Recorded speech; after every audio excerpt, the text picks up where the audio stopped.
Section 1 from the book of Genesis.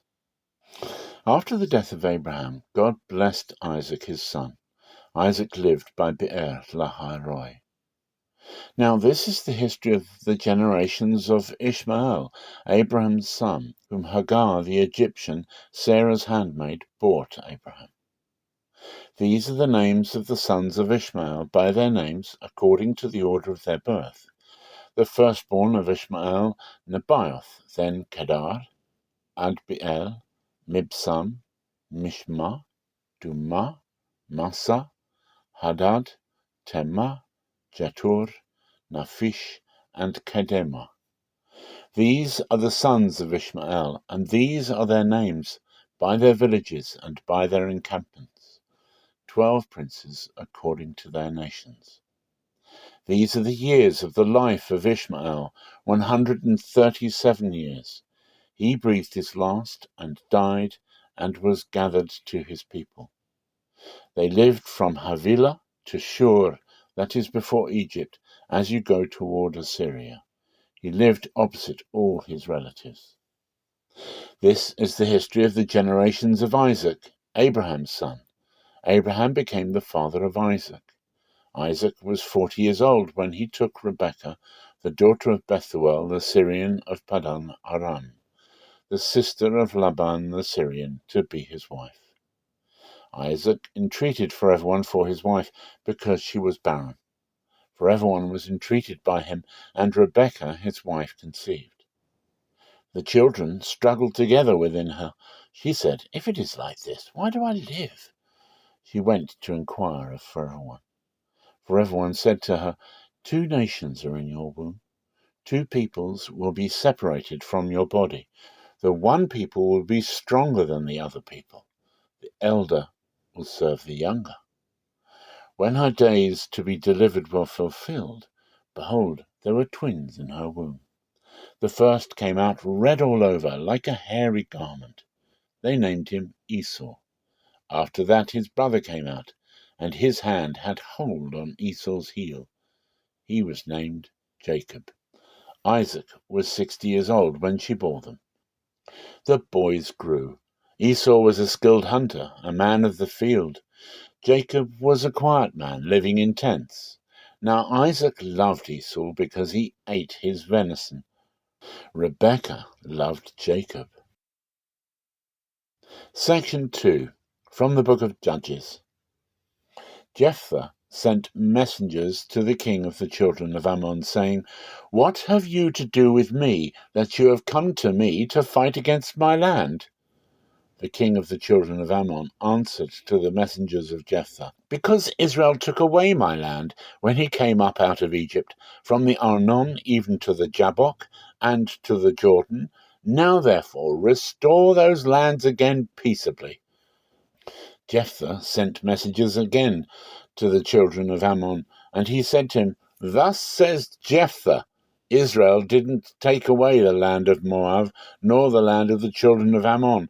But when they came up from Egypt, and Israel went through the wilderness to the Red Sea, and came to Kadesh, then Israel sent messengers to the king of Edom, saying, 'Please let me pass through your land.' But the king of Edom didn't listen. In the same way he sent to the king of Moab, but he would not, and Israel stayed in Kadesh. Then they went through the wilderness, and went around the land of Edom and the land of Moab, and came by the east side of the land of Moab, and they encamped on the other side of the Arnon. But they didn't come within the border of Moab, for the Arnon was the border of Moab. Israel sent messengers to Sihon, king of the Amorites, the king of Heshbon. And Israel said to him, "Please let us pass through your land to my place." But Sihon didn't trust Israel to pass through his border. But Sihon gathered all his people together and encamped in Jahaz and fought against Israel. For Rehoboam, the God of Israel, delivered Sihon and all his people into the hand of Israel, and they struck them. So Israel possessed all the land of the Amorites, the inhabitants of that country. They possessed all the border of the Amorites, from the Arnon even to the Jabbok, and from the wilderness even to the Jordan, So now, forever one, the God of Israel has dispossessed the Amorites from before his people Israel. And should you possess them? Won't you possess that which Chemosh, your God, gives you to possess? So whoever forever one, our God, has dispossessed from before us, them will we possess. Now, are you anything better than Balak, the son of Zippor, king of Moab? Did he ever strive against Israel, or did he ever fight against them? While Israel lived in Heshbon and its towns, and in Aroer and its towns, and in all the cities that are along by the side of the Arnon, 300 years, why didn't you recover them within that time? I therefore have not sinned against you, but you do me wrong to war against me. Forever one, the judge, be judged today between the children of Israel and the children of Ammon. However, the king of the children of Ammon didn't listen to the words of Jephthah which he sent him. Then the spirit of forever one came on Jephthah, and he passed over Gilead and Manasseh, and passed over Mizpeh of Gilead, and from Mizpeh of Gilead he passed over to the children of Ammon.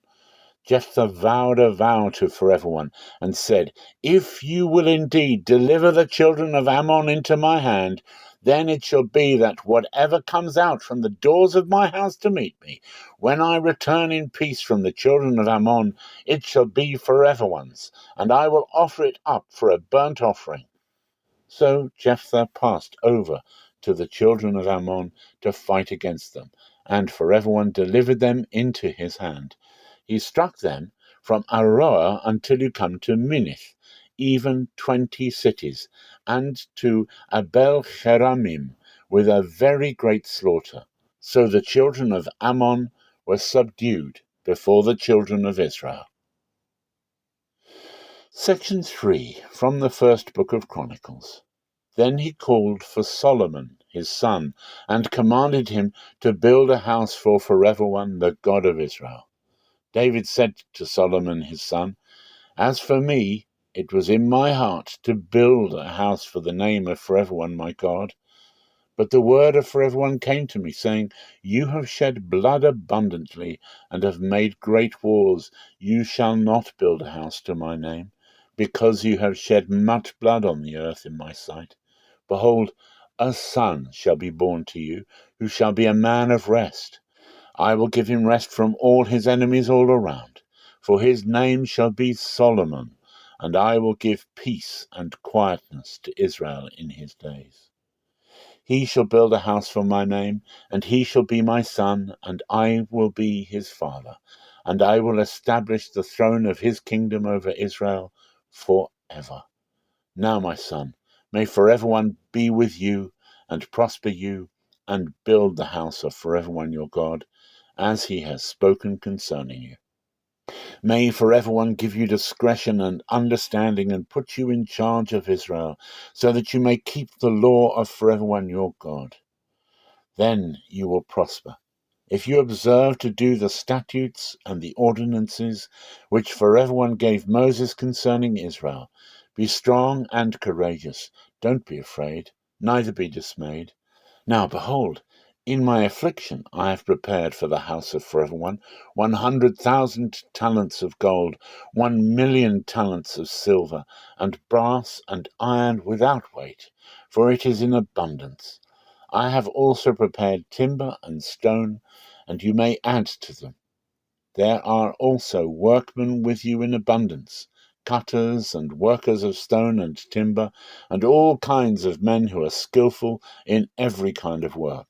Of the gold, the silver, and the brass, and the iron, there is no number. Arise and be doing, and may forever one be with you. David also commanded all the princes of Israel to help Solomon his son, saying, Isn't forever one your God with you? Hasn't he given you rest on every side? For he has delivered the inhabitants of the land into my hand, and the land is subdued before forever one, and before his people. Now set your heart and your soul to seek after Forever One your God. Arise, therefore, and build the sanctuary of Forever One God, to bring the ark of the covenant of Forever One and the holy vessels of God into the house that is to be built to the name of Forever One. Section 4, from the book of Matthew. But immediately after the suffering of those days, the sun will be darkened, the moon will not give its light, the stars will fall from the sky, and the powers of the heavens will be shaken. And then the sign of the Son of Man will appear in the sky.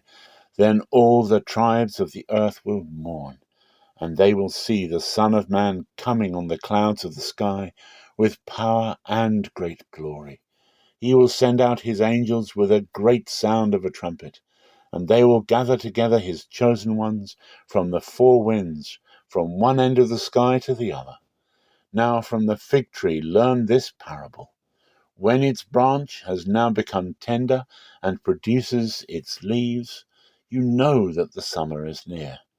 Even so you also, when you see all these things, know that he is near, even at the doors. Most certainly I tell you, this generation will not pass away until all these things are accomplished. Heaven and earth will pass away, but my words will not pass away.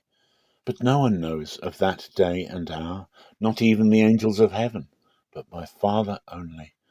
As the days of Noah were, so will the coming of the Son of Man be. For as in those days, which were before the flood, they were eating and drinking, marrying and giving in marriage, until the day that Noah entered into the ship. And they didn't know until the flood came and took them all away. So will the coming of the Son of Man be.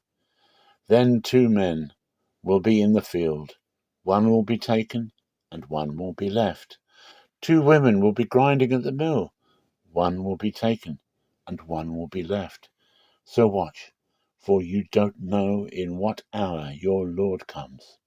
But know this, that if the householder had known in what watch of the night the thief was coming, he would have watched, and would not have allowed his house to be broken into. Therefore also be ready, for in an hour that you don't expect, the Son of Man will come. Who then is the faithful and wise servant whom his master has set over his household to give them their food in due season? Blessed is that servant whom his master finds doing so when he comes. Most certainly I tell you that he will set him over all that he has. But if that evil servant should say in his heart, My master is delaying his coming, and begins to beat his fellow servants, and eat and drink with the drunkards, the master of that servant will come in a day when he doesn't expect it, and in an hour when he doesn't know it, and will cut him in pieces, and appoint his portion with the hypocrites. That is where the weeping and grinding of teeth will be.